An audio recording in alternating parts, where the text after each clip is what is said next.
All right, we got through the first half of chapter 13, and we are we looked at the beast, the Antichrist that came out of the sea, and talked about his impact and the devastation that he brings against believers. As we get into the second half, we now look at the beast that comes from the earth. You certainly remember that one of the major weapons of Satan is deception. And as we look here at this second beast, it's all about deception. Satan's he's trying to confuse us. He's trying to cover up the truth with a lie, trying to put something that pretends to be the truth. And we look here really at we'll see as the false prophet here at the last half of chapter 13. And if you remember back to Matthew said, Jesus said in Matthew, that there's going to be many false prophets in the end times that's going to pick up, and we certainly will see that here in these verses. So as we look at the false prophet, you need to think about him relative to the Antichrist. Again, we talked about the unholy trinity. You have Satan, the dragon, you have the beast, the Antichrist, and then you have the beast, the false prophet. These three, again, are falsely to represent God, Christ, and the Holy Spirit. And in particular, you have here the Antichrist as the kind of political, military, economic leader, if you will, during this time, whereas the false prophet is the religious leader. And as we'll see, his main job is to promote the Antichrist. His main job is to get people to worship the Antichrist. The Antichrist, he comes into power in the first half, as we've said many times. He's going to bring peace. He's going to bring economic recovery, all those things. And during this time, then the false prophet is also building his church, which is a universal church where everyone, then comes into the same belief system, if you will, that are on the earth, all kind of depending upon this way of understanding that void within us that gets filled by this false prophet. He's obviously, whoever he is a gifted orator, a great preacher. He has moving sermons. He may be the greatest preacher that ever lived as he comes forward, and the whole world then kind of falls underneath him. It is the final form of a world religion, as we have the final form of the political system under the Antichrist. We have the final form of world religion then underneath this false prophet. I do want you to see, before we get into verse 11, skip over to Revelation chapter 16.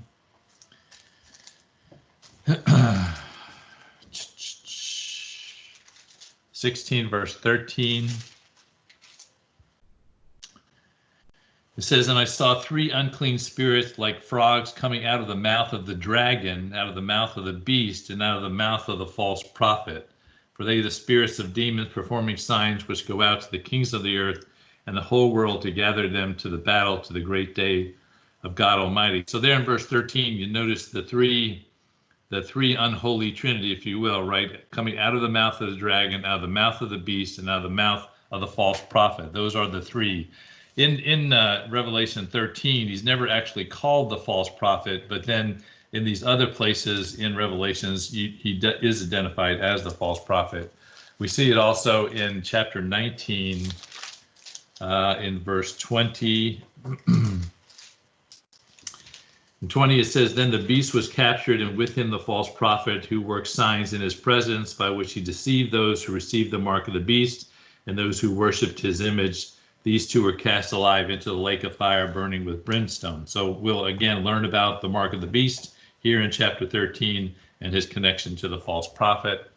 And then finally in chapter 20, verse 10, says, "The devil who deceived them was cast into the lake of fire and brimstone, where the beast and the false prophet are, and they will be tormented day and night forever." So certainly we see the end of these three characters, being thrown into the lake of fire. But they're all three are all often talked about together. And we see that again as we get back into chapter 13.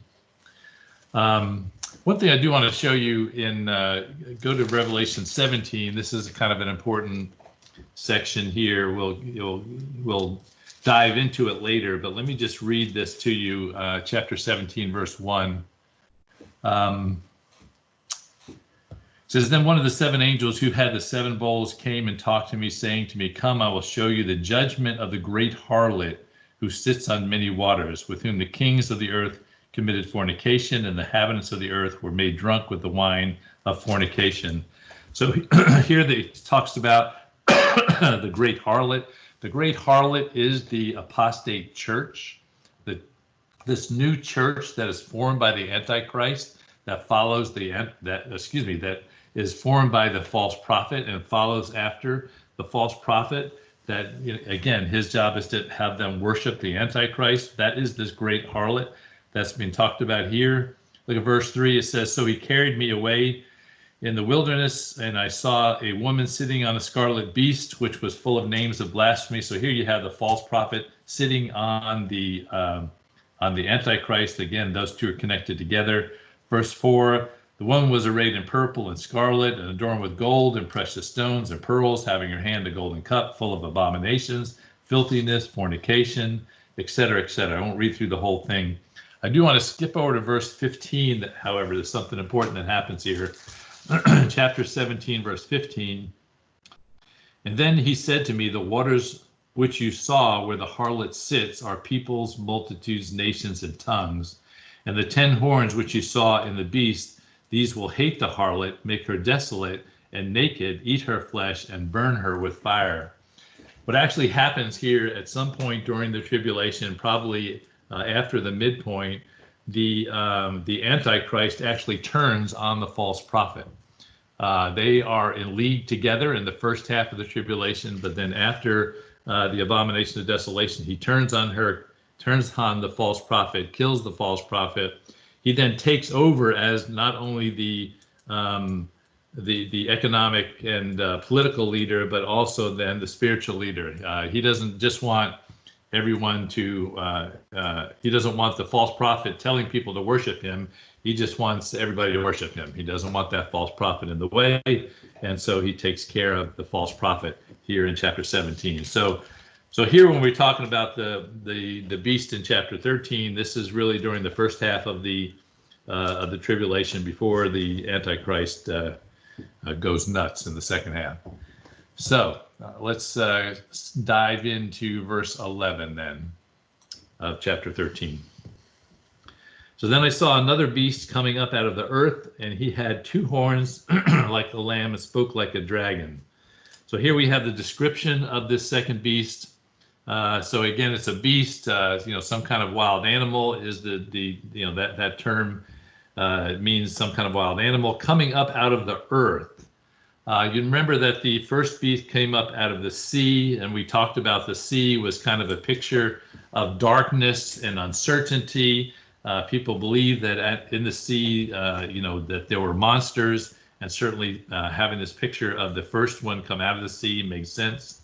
Here we have the beast coming up out of the earth. Now, one thing you need to recognize there, it doesn't say he comes from the earth, it comes up out of the earth. So the picture that is being painted there is something that comes up from underneath the earth. Okay, so it's below the earth. So in the same way that we talk about the pit being below the earth, it's the same kind of picture that's being painted here, that this beast comes out from below the earth. So again, it's a picture of some kind of demonic influence that is being pictured here by that statement, the beast coming up out of the earth.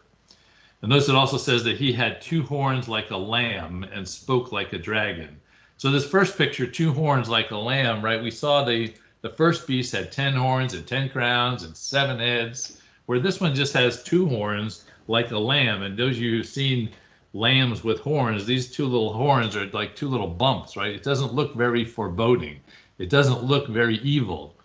So this is you have the false prophet here when he comes forward, again, he looks like someone that's going to help. He looks like someone that is, a good person, someone who's going to be helpful to humanity, right? As he brings forward this religion to bring all of humanity together, people look at him very, very kindly, and thinking that he's going to be very, very helpful to them.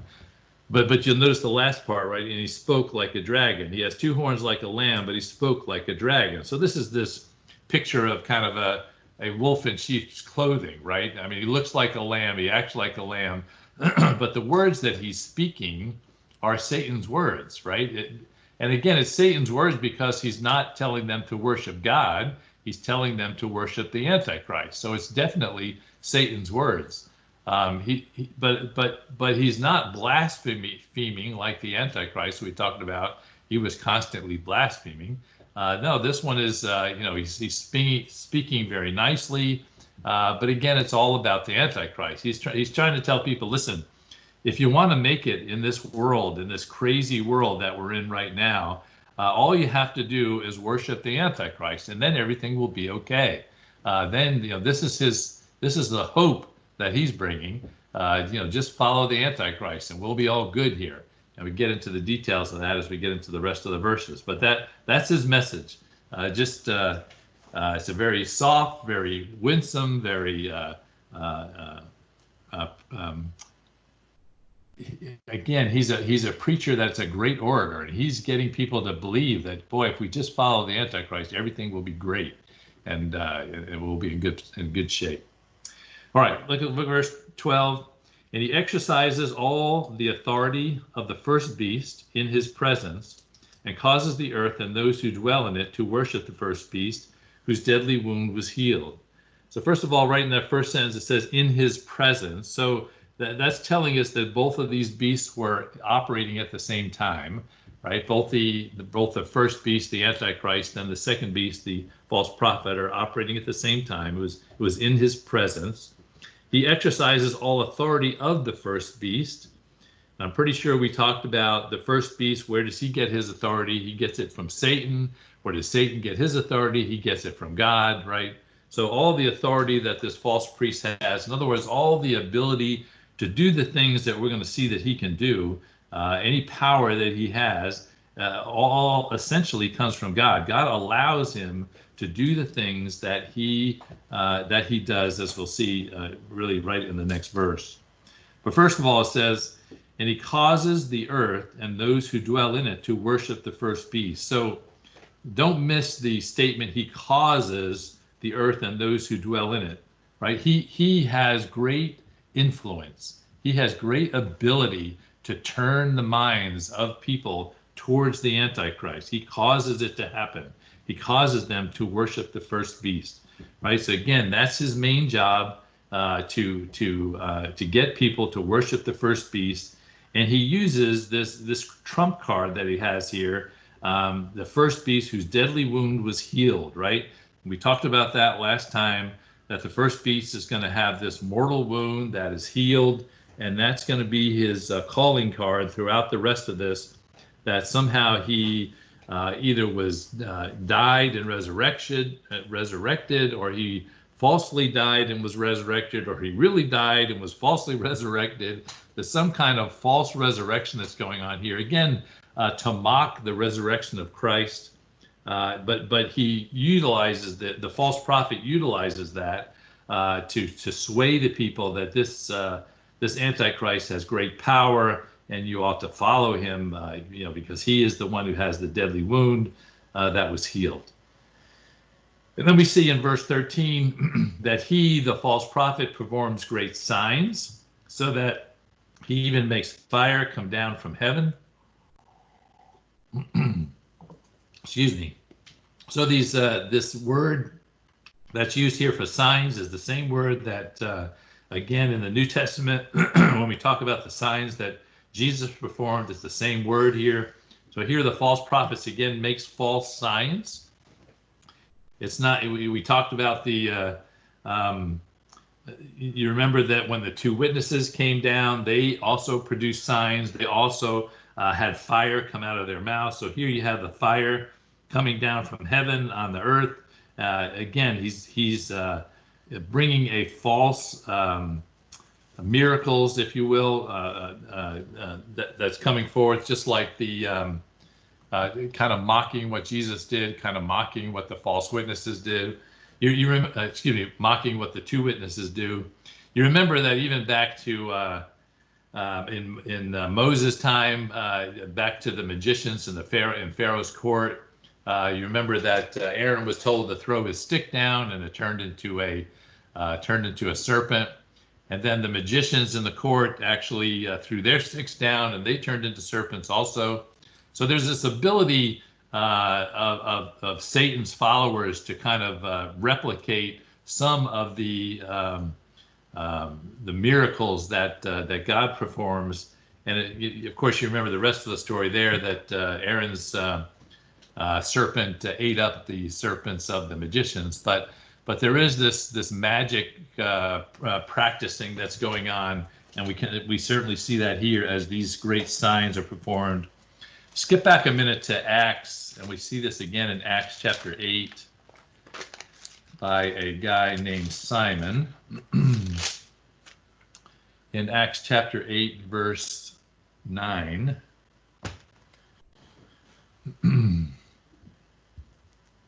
Mine says, "But there was a certain man called Simon who previously practiced sorcery in the city and astonished the people of Samaria, claiming that he was someone great, to whom they all gave heed from the least to the greatest, saying, 'This man is a great power of God.'" So we read the rest of the story. We see that Simon actually gets converted and follows Christ later on in the story. But here we see his early life. He was a sorcerer. He did magic, and as a result of this, many claimed that he was someone great. The people said, "Wow, the guy has great power," and that power comes from God, right? Even though he's doing sorcery, in other words, he's doing magic based upon Satan's power, people are saying, "Oh, this guy is doing this by God's power." This is exactly what the Antichrist is trying to pull off now back in chapter 13, right? He's pulling off these signs. What he's saying to the people is, "I have the power of God. I am doing these things. I can bring fire down from heaven." He's trying to deceive the people into believing that these are signs that come from God, when they are actually coming from sorcery and from Satan. Now, verse 14. "And he deceives those who dwell on the earth by those signs which he granted to do in the sight of the beast, telling those who dwell on the earth to make an image of the beast who was wounded by the sword and lived." So again, that phrase in there, those who dwell on the earth, who are those people?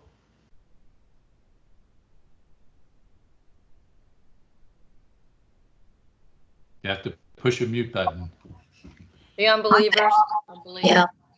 Yeah, these are the unbelievers, right? That's a phrase that we've come across several times in Revelation. Whenever it says those who dwell on the earth, they're talking about unbelievers there. So he deceives the unbelievers. I think that's an important thing we need to recognize. The deception that's occurring is on unbelievers. Believers do not fall into this deception, but unbelievers do, and they begin following the Antichrist. Why? Because of these signs, who's granted to do, again, in the sight of the beast, at the same time that the beast was there, telling those who dwell on the earth to make an image of the beast who was wounded by the sword and lived. So here we go. Not only are they to worship the beast, they're now building images of the beast such that he can be worshipped all around the globe. This image, and again, notice that it says image of the beast who was wounded by the sword and lived, right? They keep bringing up that trump card, bringing up this false resurrection that you will, to make sure they understand. I do want to show you, this is an important verse, so if you don't mind, turn to 2 Thessalonians chapter 2. 2 Thessalonians chapter 2, verse 9. Again, we've said before, but in 2 Thessalonians it says a lot about the end times, particularly here in 2 Thessalonians chapter 2. Verse 9 says, "The coming of the lawless one is according to the working of Satan, with all power, signs, and lying wonders, with all unrighteous deception among those who perish, because they did not receive the love of the truth, that they might be saved. And for this reason, God will send them strong delusion, that they should believe a lie. Now again, the they that are going to understand the strong delusion, right, are those that did not receive the love of the truth, that they might be saved. So again, just pointing out that that's the unsaved that are deluded here. It's not the saved that are deluded. They are protected from this delusion. All right. Rich, So we build. Yeah. I had just a quick question. I see a lot of references in my Bible to some of these folks as for some of the Roman emperors, for Nero possibly being, and I don't subscribe to the belief that this has already happened, but for those that do, I was just curious if you saw some of those arguments, whether they wanted to make some of these Domitian or one of the emperors that had people declare him as Lord God or whatever, and then Nero possibly as being one of these figures. Anyways, I just see a lot of references to it. I don't think that's a good argument, but I was just curious what that argument is. Yeah, thanks for bringing that up, Hugh. I actually made a mental note to bring that up at some point. So as I go through this whole section and look at the commentaries, there are a group of commentaries that continue to bring up that these things, all these things that are happening during the tribulation have happened during the reign of the Roman Empire, and the various emperors that have gone through this time get then connected to one of these characters, whether it's the Antichrist or the false prophet here, and I don't have any problem as seeing those as types of the Antichrist, right? They're certainly showing characteristics of the Antichrist or of the false prophet during their reign. So I think there's nothing wrong with thinking about them that way, but it certainly is not the complete picture of the Antichrist or of the false prophet as we see the things that they do in the world. So yeah, I think I have, in all honesty, I have ignored a lot of that as we've gone through this study. There is a lot of it, and frankly, I just didn't think it was worth the time to okay, this guy believes this is Nero, this guy believes this Domitius, this guy believes, et cetera, et cetera. They are interesting if you want to go back and kind of see the things that those emperors did. There's many of those things that align with what the false prophet and the Antichrist do, no question about that. But what I see them as more as types. I mean, the same thing can be said of Hitler, right? There are many things that Hitler did that align with the Antichrist and with the false prophet. And again, I see Hitler as a type of the false prophet and Antichrist who is to come. So they're giving us a glimpse into what this is like, but the full reality of it is not going to come until the final tribulation, I don't believe. That makes sense, Hugh? Yeah, thanks, Rich. Appreciate it. But I certainly have seen those. I've just frankly intentionally been not bringing them up just to not confuse the picture any more than it is confused already. All right. Let's see. Yeah, so let's go to verse 15. He was granted power to give breath to the image of the beast, that the image of the beast should both speak and cause as many as would not worship the image of the beast to be killed. Now, this is a really interesting set of sentences here. First of all, he was granted power to give breath to the image. So the only power comes from God. God gives it to Satan. Satan gives it to the Antichrist. The Antichrist gives it to the false prophet, right? He was granted power to give breath to the image of the beast. So now we have this idol, this image of the beast, and all of a sudden this image is speaking. Now, all through the Old Testament, it talks about idols and says that they are dumb, that they don't speak, etc. So all of a sudden here we have an idol that's speaking. This again comes to this idea of this false resurrection, and there are many who believe that what you have here is perhaps the beast was actually killed, and you have this this idol, this presentation of the beast, which they somehow get to speak. Certainly in these days of technology, thinking about how they could make this idol speak is something that would not be too far-fetched to think about, right?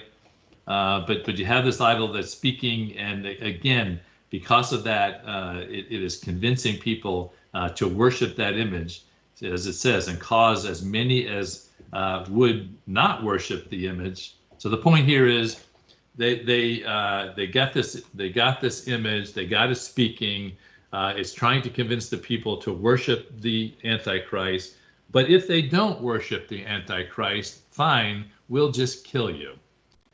Right? So this is, we've talked about this, I think, a couple of weeks ago. This is Satan's plan, to get everyone to worship Satan through the Antichrist, or just kill them. Right? Those are the two options that those who dwell on the earth, the unbelievers, have. They can either worship the Antichrist, or they can be killed. And that could not be more clearly stated than it is there in verse 15. All right, verse 16. So he causes all, both small and great, rich and poor, free and slave, to receive a mark on their right hand or on their foreheads. All right, so who receives the mark of the beast on their right hand or on their foreheads?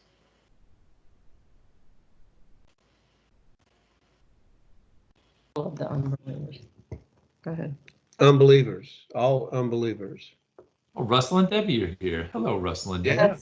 Yeah. We'll hear from you at the end.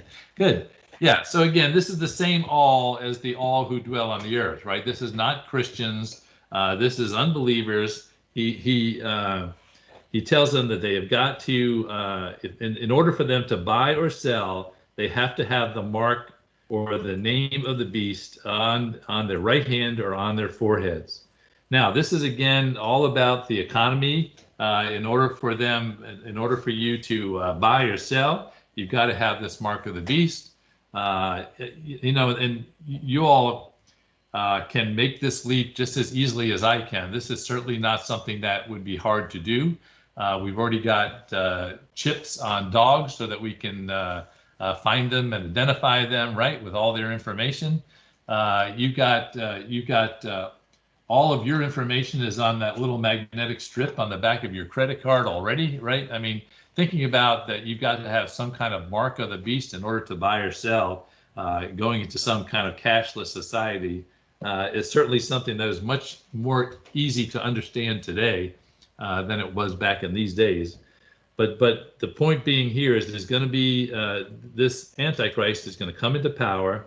He's going to clean up the economy, and as a part of that cleaning up the economy, he's going to make it such that anyone who wants to buy or sell is going to have this this beast credit card, if you will, that is a mark on the hand or a mark on the forehead in order for them to buy or sell. Now, if you don't have this, you can't buy or sell. In other words, you can't live, right? There's no way for you to get food. There's no way for you to buy a home. There's no way for you to do anything. It's a matter of life or death if you don't have this mark on you.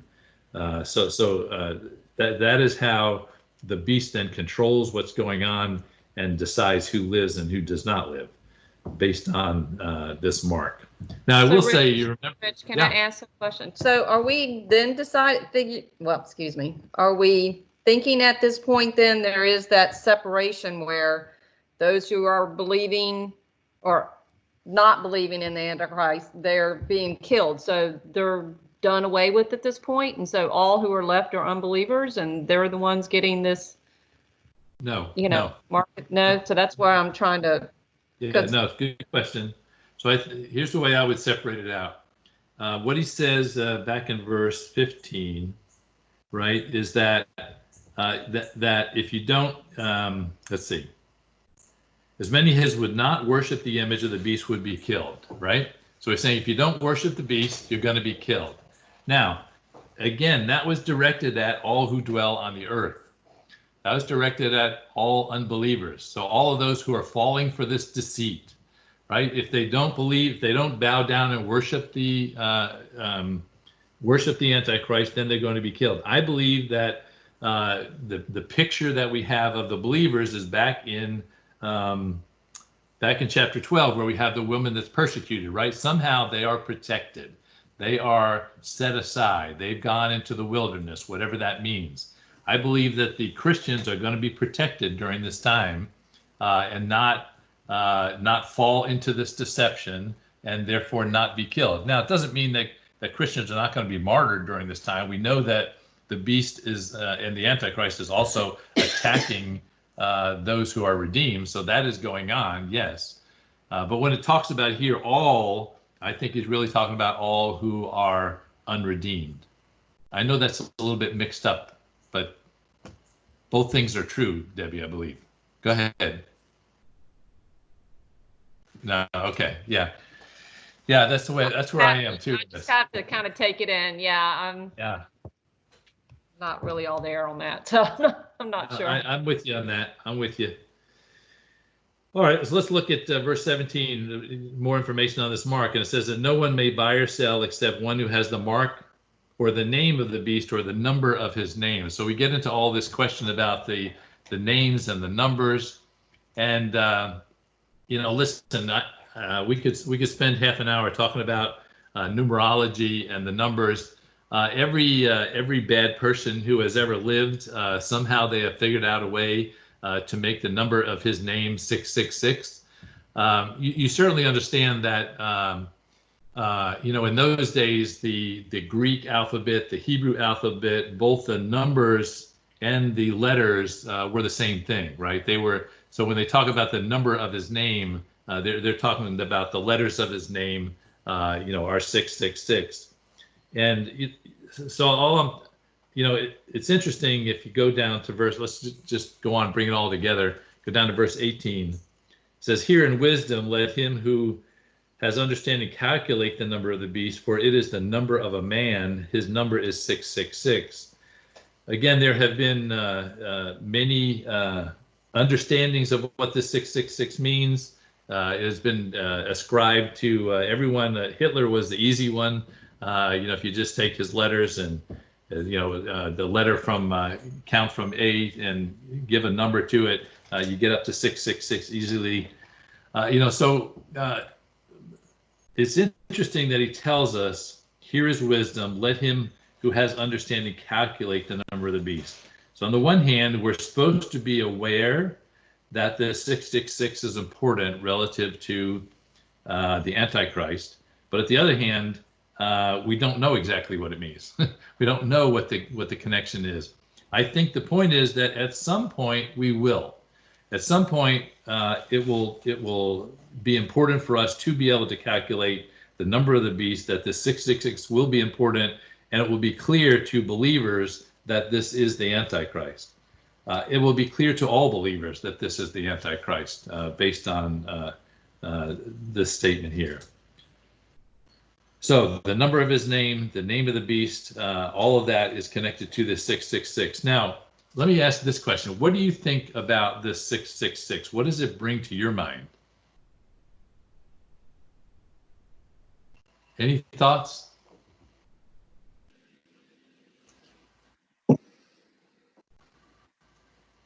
Well, the standard always is that seven's like the number of perfection, so it's one short. Each one is one short of the number of perfection, so it's imperfect. And I think, honestly, that may be all that we can get at this point in time. I mean, if you also remember that 6 is the number of man and 7 the number of God, right? So by saying 666, he's 666, he's saying man, man, man. Or, as Hugh has said, imperfection, imperfection, imperfection, right? It's just kind of emphasizing that this Antichrist is not God. This Antichrist is less than God. Even though the whole world has turned to him and believe that he is God, that we're going to follow him and we're going to worship him, the point of this statement is to say, no, this is a deception. This is not God. This is not someone that you should follow. This is not someone that you should go after. But the whole world will be doing so, right? This whole world religion will be following after this false prophet and then therefore following after the Antichrist. Now, we do know, we've already read it, what the final outcome of this false prophet is, what the final outcome of the Antichrist is, right? They're both thrown into the lake of fire. That's what happens to these deceivers. So we shouldn't get too fired up about what they're doing here. But during this time, they are reigning, and they are bringing everyone into deception who lives on the earth at this time. All right, I am through with chapter 13. Any other thoughts on that before we break for today? And then we'll, now let me just remind you, chapter 14 is a little bit of a break. It takes us back to discuss the 144,000 again, kind of similar to the way we discussed it back in chapter 7. Before we continue with the story in chapter 15 and 16, where we talk about the bold judgments, we get back to the judgments again. So it gives us a little breather, as we had in chapter 7, to kind of look at worship that's going on in heaven, which frankly we need, because we get exhausted from these beasts and what they're doing. But any other thoughts on chapter 13 before, or any other questions that I won't answer, like I didn't answer Debbie's question? Any other question? I think what stands out to me is that this whole ruse that Satan has going with the beast and the prophet, it's a deception that's similar to the Holy Trinity, the resurrected Christ, and it has those similarities because Satan is really going after believers. He's trying to, he knows he's got the unbelievers. But I think he's really, his target is those who either do follow Christ or are prone to believe in Christ. That's who he's really after. That's why he has to use these similarities in his deception. And I think what's important there is that he probably captures a lot of churchgoers. Exactly. Yeah, that's what I'm. A lot of people who have been pretending to follow Christ and just kind of going through the ritual, and so absolutely, he's making it very clear who the true followers are by this deception. And then that's why his final step is the mark. He has everybody marked, so he identifies who he already has and who he has yet to, who his targets are. Yeah. If you remember back to chapter 7, by the way, we talked about the mark on Christians too, right? They are sealed, they are marked by God, right? So here you have Satan again putting up his mark, right? Again, everything that God does, he's trying to put up a false version of it. Here now, this mark of the beast is no different.